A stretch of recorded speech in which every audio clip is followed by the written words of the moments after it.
चाहिए। इस कड़ी में अब हम बुलाते हैं श्री आशुतोष पाठक जी को, जो कि एक वरिष्ठ पत्रकार हैं। मैं चाहूंगा कि आशुतोष पाठक जी का जोरदार तालियों से स्वागत होना चाहिए।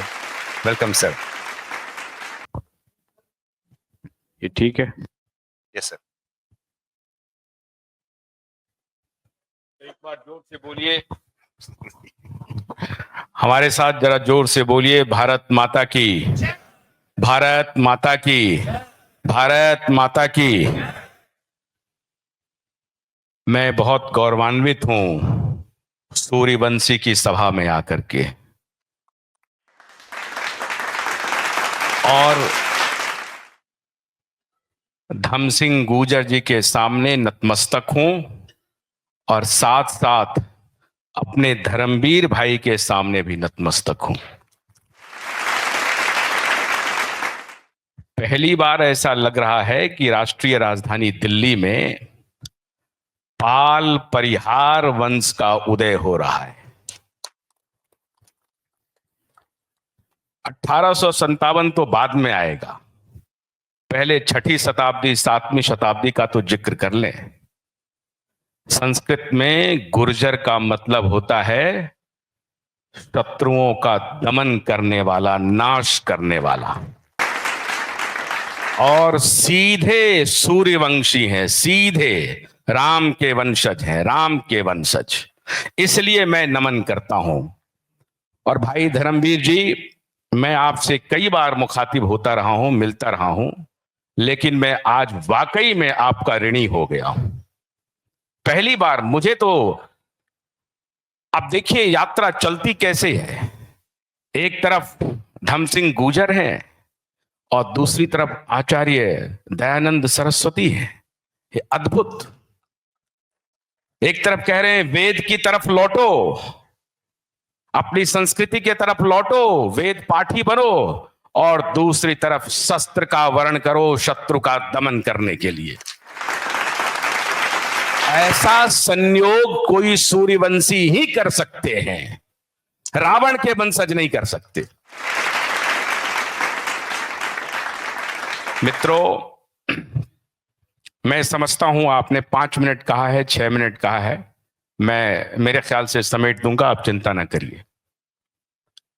आपने इतिहास का जिक्र आज कर दिया। मैं छात्र रहा हूं, इतिहास का तो छात्र नहीं हूं, लेकिन पॉलिटिकल साइंस और इकोनॉमिक्स का विद्यार्थी हूं, तो पॉलिटिकल हिस्ट्री को बहुत गंभीरता से समझता हूं। अब ये भी बड़ा अद्भुत संयोग है, और मेरे ही सामने मेरे मित्र आ रहे हैं। बहुत स्वागत है आपका।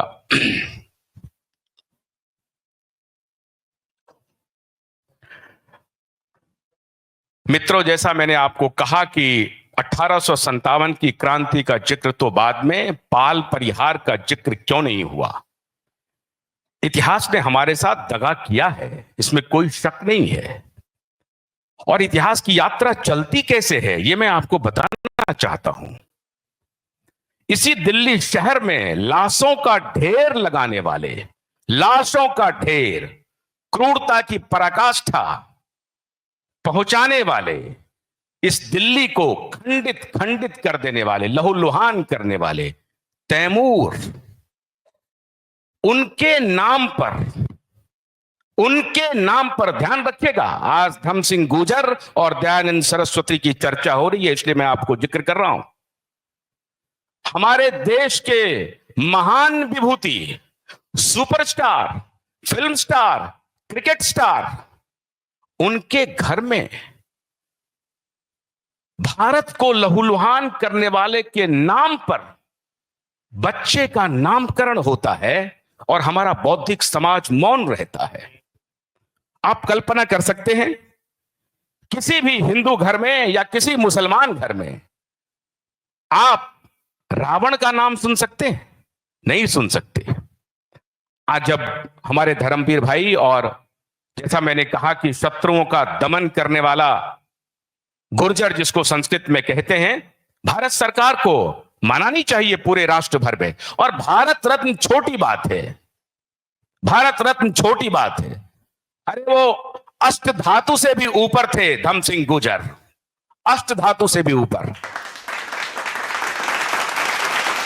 सरकार के किसी रत्न की उपाधि देने से धर्म सिंह गुर्जर वीर बन जाएंगे, ऐसा नहीं है। इस बिरादरी के त्याग को पहचानना पड़ेगा और इस बिरादरी का शासन अफगानिस्तान से लेकर पूर्वी पाकिस्तान तक, जहां तक हम देखते हैं वहां तक था।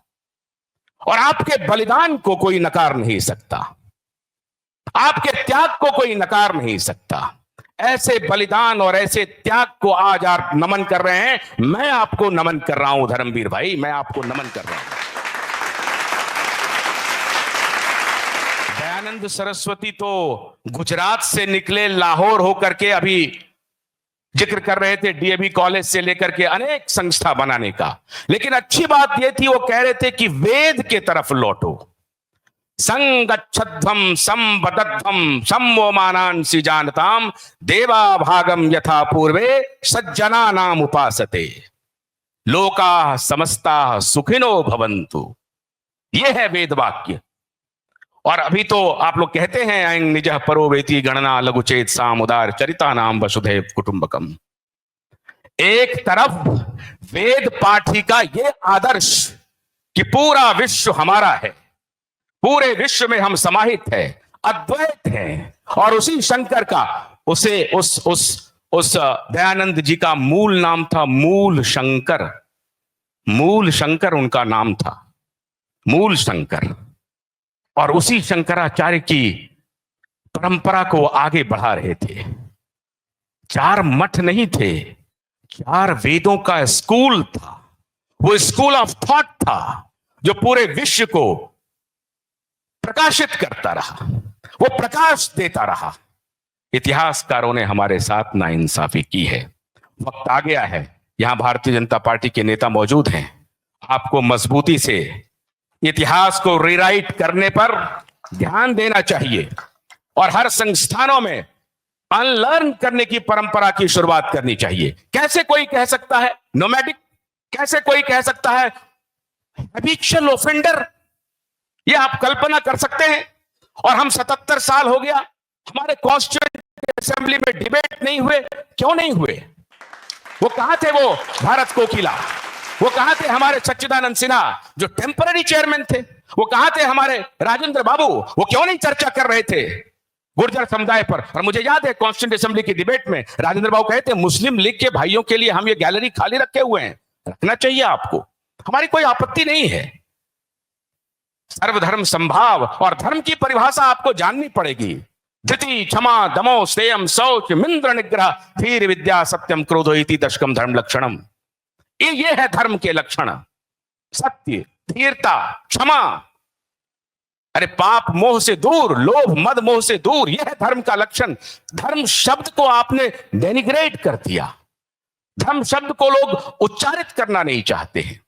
इसीलिए मित्रों, आज अधिक वक्त नहीं लूंगा, मैं धर्मवीर भाई से कहूंगा देश भर में धर्म सिंह गुर्जर की सभा का आयोजन कीजिए, घर घर पहुंचाइए इनके त्याग को, और साथ साथ पाल परिहार राजवंश की चेतना को भी जगाइए। वो है आपके आदि पुरुष, वो है आपके पूर्वज, कमतर नहीं, नोमैडिक नहीं। 313 जातियां, 198 जातियां, पूरा देश आपका है। कण कण में आप विराजमान हैं, हर जगह आप विराजमान हैं। आप ही शंकर हैं, आप ही महेश हैं, आप ही विष्णु हैं। बहुत बहुत शुक्रिया, धन्यवाद।